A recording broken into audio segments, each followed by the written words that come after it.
dans le thème d'Ashura. Les points sur lesquels nous allons parler, c'est-à-dire de quelle manière doit-on jeûner ce jeûne d'Ashura, puisque l'islam s'est basé sur le Coran et la Sunna. On ne doit pas le faire comme bon nous semble. Le prophète sallallahu alayhi wa sallam, il a jeûné ce jeûne d'Ashura. Il a ordonné ses fidèles compagnons et aussi à leur tour, ils l'ont fait.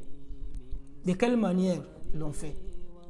Puisque le prophète Mohammed sallallahu alayhi wa sallam, quand il est arrivé à Médine, il a trouvé les juifs qui jeûnaient ce jeûne d'Ashura.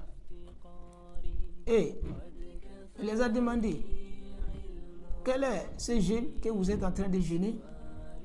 Et la réponse fut, c'est le jour où Allah a sauvé notre prophète Moïse, alayhi salatu wassalam. Il a sauvé du pharaon. Et le prophète Mohammed sallallahu alayhi wa sallam leur a dit, mais nous méritons, nous sommes plus proches de Moïse que vous, puisque nous croyons en Moïse. En islam, nous croyons en tous les prophètes, à tous les prophètes qu'Allah a envoyés. Une fois que tu démentis un seul prophète, des prophètes qu'Allah a envoyés sur terre, tu deviens automatiquement mécréant, qu'Allah nous en préserve. Donc, et ils jeûnaient seulement le 10e jour, c'est-à-dire les juifs. Comme nous savons en islam, Allah dit, lakum dinukum waliya din. Notre religion est à part, le leur aussi est à part. On ne doit rien faire en conformité avec les non-musulmans.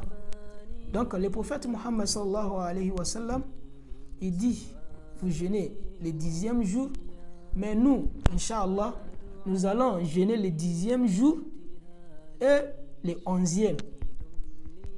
L'année où notre prophète sallallahu alayhi wa sallam a dit cela, Allah n'a pas permis au prophète sallallahu alayhi wa sallam d'arriver l'année prochaine, puisqu'il a dit, il va jeûner ce 10e jour et jeûner le 11e jour à l'année suivante. Mais malheureusement, notre noble prophète sallallahu alayhi wa sallam, l'année qui venait, il n'était plus en vie. Alayhi salatu wa salam. Donc,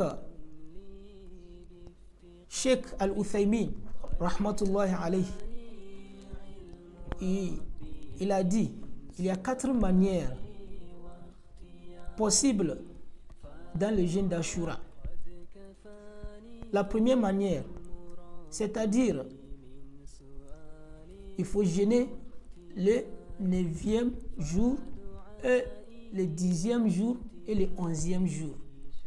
Tout ça pour se différencier des non-musulmans, c'est-à-dire les juifs, puisqu'ils jeûnent uniquement que le 10e jour.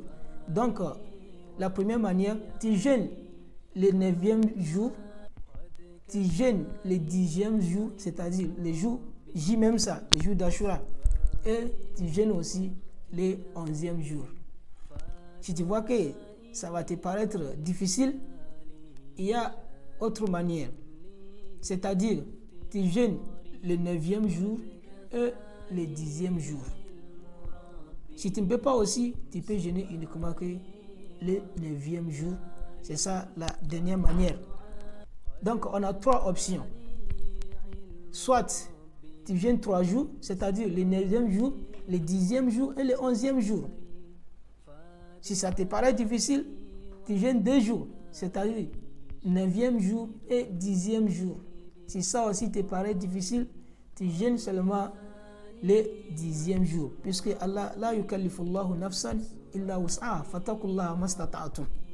Donc voici les 3 manières possibles de jeûner les Ashura. Celui qui jeûne 3 jours, il aura plus de récompenses que celui qui jeûne 2 jours.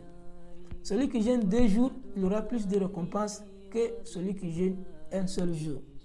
Ala kulli hal wa kullan wa'adallahu al-husna. Les 3 ont des récompenses. Qu'Allah nous facilite. ربنا اتنا في الدنيا حسنة وفي الآخرة حسنة وقنا عذاب النار وصلى الله على سيدنا محمد وعلى آله وصحبه وسلم تسليما كثيرا سبحانك اللهم وبحمدك نشهد أن لا إله إلا أنت نستغفرك ونتوب إليك والسلام عليكم ورحمة الله وبركاته.